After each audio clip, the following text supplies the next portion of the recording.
tried the easy way.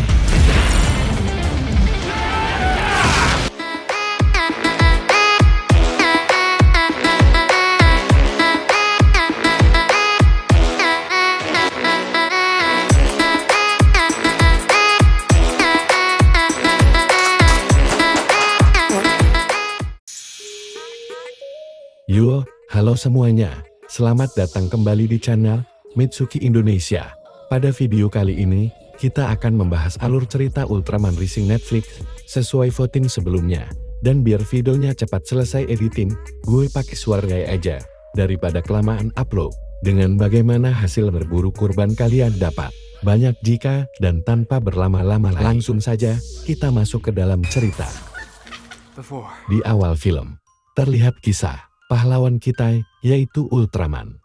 Ia mendedikasikan dirinya untuk melindungi masyarakat dari serangan. Para kaiju kita juga diperlihatkan bahwa menjadi Ultraman juga harus bisa memilih siapa yang harus diprioritaskan dibanding dirinya sendiri.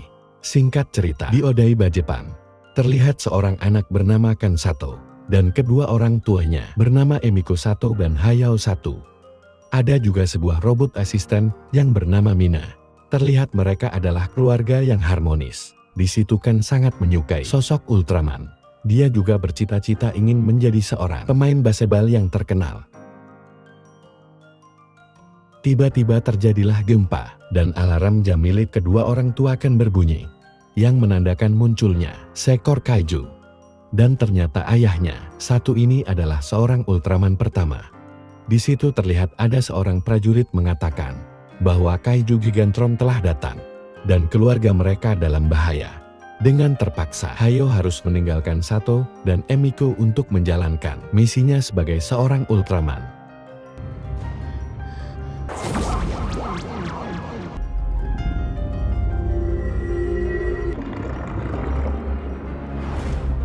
Singkat cerita, 20 tahun kemudian, kita diberitahu bahwa sejak kejadian ayahnya melindunginya waktu kecil, ayahnya Sato ini entah kenapa meninggalkan Ken dan hidup sendirian.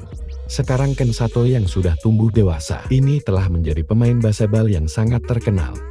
Dia juga adalah mantan pemain tim baseball terkenal yaitu Dodgers dari La, dan menjadikannya sangat kaya raya dan memiliki fasilitas yang sangat canggih.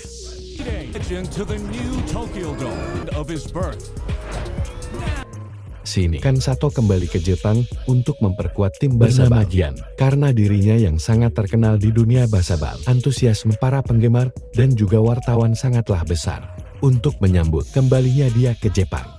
Namun ketenaran Ken yang sangat besar membuat dirinya sangat sombong dengan apa yang ia telah miliki. Namun ketika ada salah satu wartawan yang bernama Ami Wakita bertanya mengapa dirinya pindah kembali ke Jepang, Ken tidak bisa menjawabnya.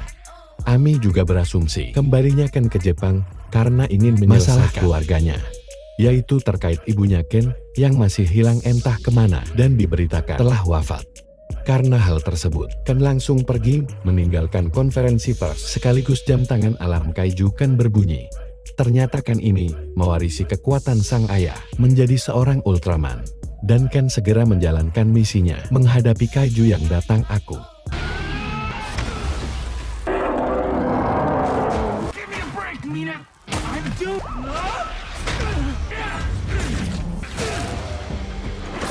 I tried the easy way.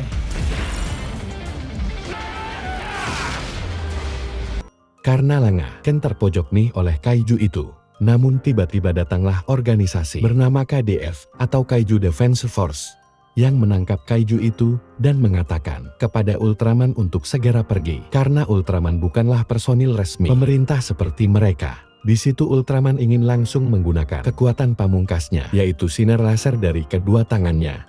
Namun robot asistennya waktu kecil yang bernama Mina, kekuatan sinar tersebut tidak akan keluar jika dirinya sedang stres. Begitu juga dengan daya tubuh Ultraman yang mulai berkedip.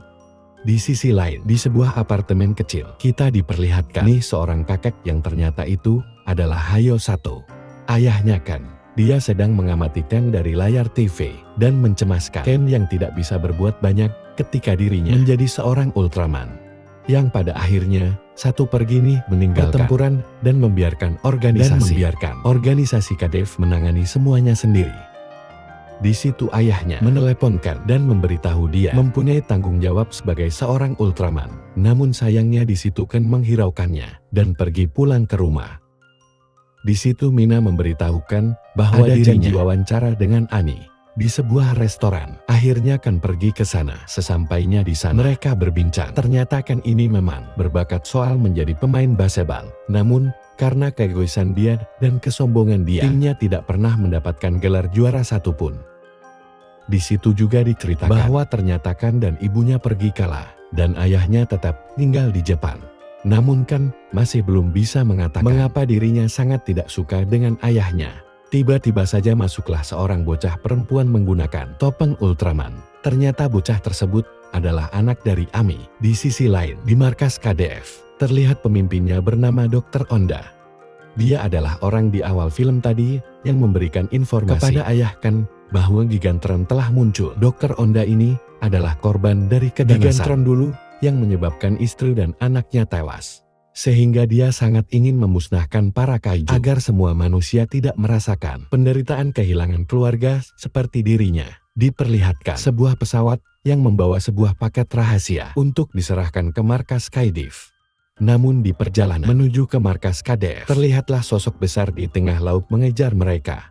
Singkat cerita, Ken yang sebelumnya telah bertarung melawan mengalami cedera di tangan kirinya. Di situ Mina memberitahu sebuah berita di TV. Ia mengatakan karena pertarungan Ultraman melawan kaiju berdampak pada kehancuran gedung-gedung sekitar, ia mengalami kerugian cukup besar.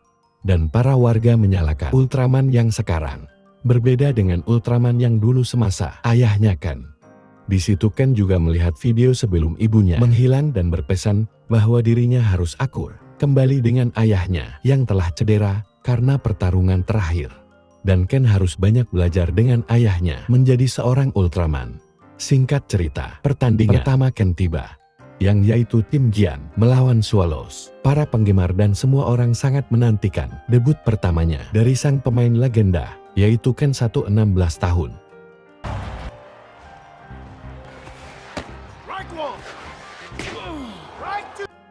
Lengan kirinya sedang cedera. Ken mencoba menggunakan lengan kanannya untuk pertama kalinya. To batting right-handed.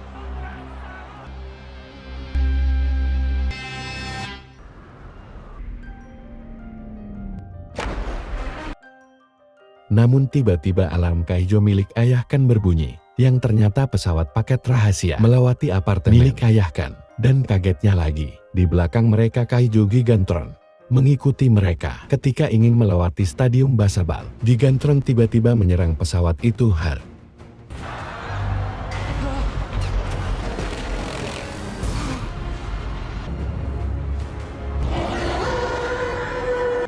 Terlihat Gigantron mencari di mana paket itu berada. Ketika menemukan bola paket tersebut, dia memeluknya. Alhasil, Kain yang melihat itu langsung berubah nih menjadi Ultraman.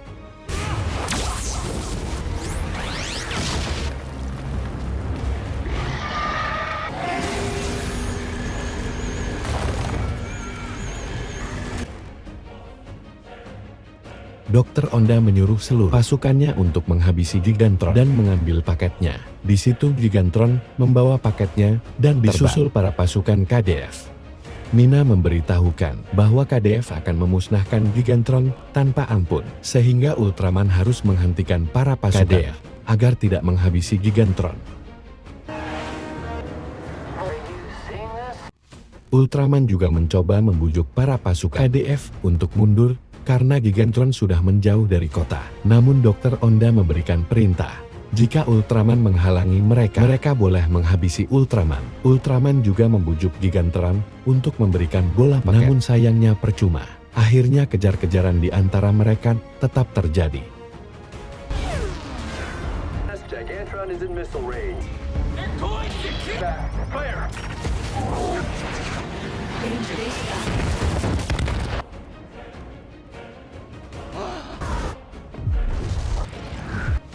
Karena tembakan yang sangat dahsyat, Ultraman dan juga jatuh dan tergeletak di tengah lautan. Ketika sadar, Ultraman melihat Gigantron yang sangat tidak berdaya menghampiri bola paket tersebut. Dan akhirnya Gigantron tewas.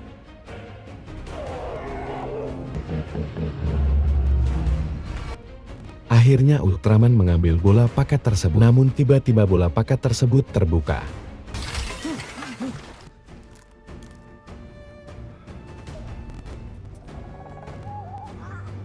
Yang ternyata isi bola paket itu adalah sebuah telur baby Gigantron yang sangat menggemaskan.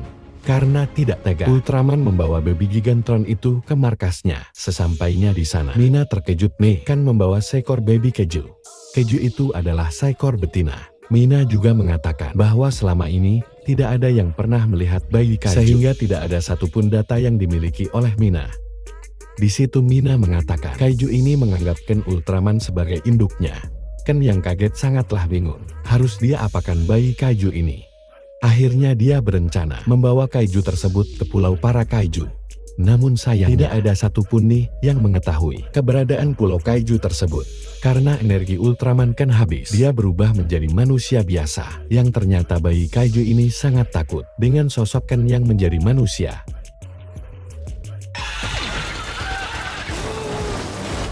Yang akhirnya Ken harus mengurung si bayi kaiju ini di sebuah kurungan besar. Di sini Mina memberitahukan bahwa yang bisa membantunya ayahnya. Di sisi lain, di bangkai Gigantron, Dr. Onda menyadari bayi kaiju sudah menetas dan memerintahkan semua pasukannya untuk mencari dan menangkapnya. Ketika ayahnya datang ke rumah Ken, dia mendengar suara dari bayi Gigantron. Namun Ken mengelak bahwa dirinya sedang mengadakan sebuah pesta. Ayahnya juga mengatakan bahwa Gigantron yang telah tawas adalah spesies yang pernah ada. Di situ Ken marah kepada ayahnya. Mengapa dia lebih khawatir dengan tewasnya Gigantron daripada keselamatan dirinya? Di sini kita juga diberitahu bahwa ayahnya tidak ikut kalah bersama Ken dan ibunya karena dirinya harus bertahan di Jepang untuk melindungi penduduk Jepang dari serangan kaiju. Namun, karena cedera yang dialami oleh Ken harus kembali ke Jepang, menggantikan ayahnya menjadi Ultraman. Di itu Ken juga berpendapat, ketika ibunya menghilang, ayahnya sama sekali tidak peduli untuk mencari keberadaan ibunya yang menghilang. Singkat cerita, Ken mencoba berubah bentuk nih dari manusia ke Ultraman dan sebaliknya agar bayi Gigantron ini mengerti bahwa dirinya yang manusia sama seperti ketika dia menjadi Ultraman.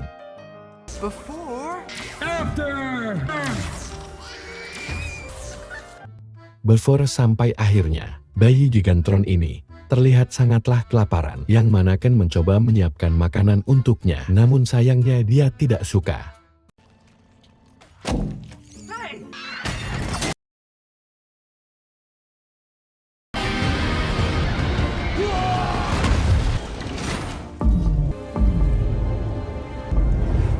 Bagaimana nih alur cerita kali ini?